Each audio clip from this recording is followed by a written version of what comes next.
আজ সোমবার পয়লা চৈত্র 2026 সালের 16ই মার্চ মীন রাশি মীন লগ্ন পাইসিস সাইনের জাতক জাতিকাদের আজকের দিনটি কিন্তু এক কথায় বেশ কাটতে চলেছে।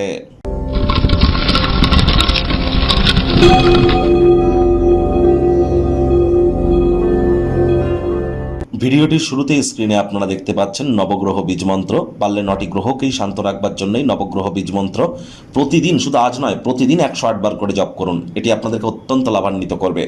এটি একই সাথে আপনারা 9টি গ্রহকে শান্ত রাখতে পারছেন, এর থেকে বেটার কিন্তু আর কিছু হতে পারে না। আর দেখুন, এটি ব্রহ্মদেবের মুখনিসৃত বাণী, তাহলে এটা ভুলভাল উচ্চারণ করলেও কিন্তু কোনো নেগেটিভ ইম্প্যাক্ট পড়ে না আমাদের উপরে। বাকি মন্ত্র উচ্চারণ যখন আমরা করি, ভুল মন্ত্র জপ করার কারণেই কিন্তু আমাদের জীবনে প্রচুর অশান্তির সম্মুখীন আমরা হই। বীজ মন্ত্রের ক্ষেত্রে কিন্তু এটি হয় না। যারা মানসিকভাবে দুর্বলতার মধ্য দিয়ে যাচ্ছেন তাদেরকে বলবো, আজ অবশ্যই আপনারা চাঁদের আলো গায়ে লাগান, মায়ের সেবা করুন, দুধের সর বা মালাই গায়ে মেখে স্নান করুন, রূপোর একটি চেন বা রূপোর কোনো নেকলেস আপনারা গলায় পরিধান করতে পারেন। এটি আপনাদেরকে মানসিকভাবে স্ট্রং করবে, এ বিষয়ে কোনো সন্দেহের অবকাশ নেই। দেবাদিদেব মহাদেবের যে শিবলিঙ্গ, তার উপরে কিন্তু আপনারা নর্মাল জল এবং দুধ দিয়ে কিন্তু অভিষেক করতে পারেন। এটিও আপনাদের মানসিক শান্তির কারণ হতে পারে। আজ আপনারা অবশ্যই দুপুরবেলার সময়ে যদি কোনো অশ্বত্থ গাছ বা বট গাছের গোড়ায় গিয়ে আপনারা বসেন, অন্তত পক্ষে আধ ঘন্টা 1 ঘন্টা, সেখানেও কিন্তু আপনারা প্রভূত পরিমাণে মেন্টাল রিলিফ প্রাপ্তি করতে চলেছেন। ভাগ্য মিটার আজ আপনাদের বলছে 8.5 আউট অফ 10। ভাগ্য আপনাদের অনুকূলেই থাকবে। দুর্দান্ত একটি দিন আজ আপনাদের জন্য অপেক্ষা করছে। সামনে থাকা সময় সুযোগের সদ্ব্যবহার করতে যেন ভুলবেন না, কারণ এমন দিন কিন্তু জীবনে বারবার আসে না। আজ কায়িক পরিশ্রম হলেও শরীর মনে সতেজতা এবং তরতাজাই আপনারা অনুভব করবেন। দীর্ঘদিনের পুরনো রোগশোক অসুস্থতা থেকে আজ মুক্তিপ্রাপ্তি করবার দিন, পরিত্রাণ প্রাপ্তি করবার দিন। আজ আপনার ব্যক্তিত্ব একটি কোমল সুগন্ধি উজ্জ্বল ফুলের মতো প্রস্ফুটিত হবে।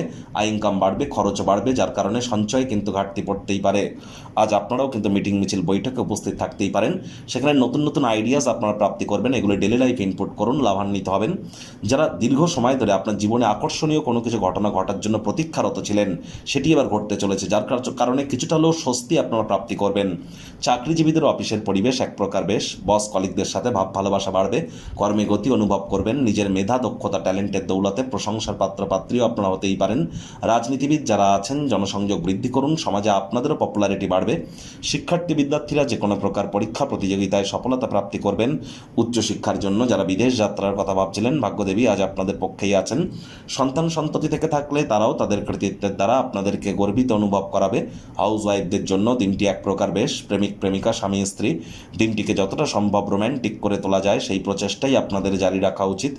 অবিবাহিতদের বিবাহের যোগ পরিলক্ষিত হচ্ছে। যারা প্রেমে পড়েননি তাদের জীবনে স্বপ্নের নারী বা পুরুষের আগমন আজ কিন্তু হতেই পারে। একটু প্রচেষ্টা আপনাদেরকেও করতে হবে। শত্রুপক্ষ বিরোধী পক্ষ আজ খুব একটি শক্তিশালী থাকছে না। পরিবার পরিজন নিকটে স্থানীয় ব্যক্তিবর্গ বন্ধু স্বজন সকলের সাথেই ভাব ভালোবাসা বাড়বে। পরিবারের প্রতি সকল প্রকার দায়িত্ব সঠিক সময়ের মধ্যে সুনিপুণভাবে পালন করতে আপনারা সক্ষমই কিন্তু হতে চলেছেন। আজ জরুরি কোনো বার্তা পোস্ট অফিসের থ্রু দিয়ে বা বাইফোন আসতেই পারে, যা পুরো পরিবারের জন্য খুশির মুহূর্ত কিন্তু বয়ে আনতে পারে।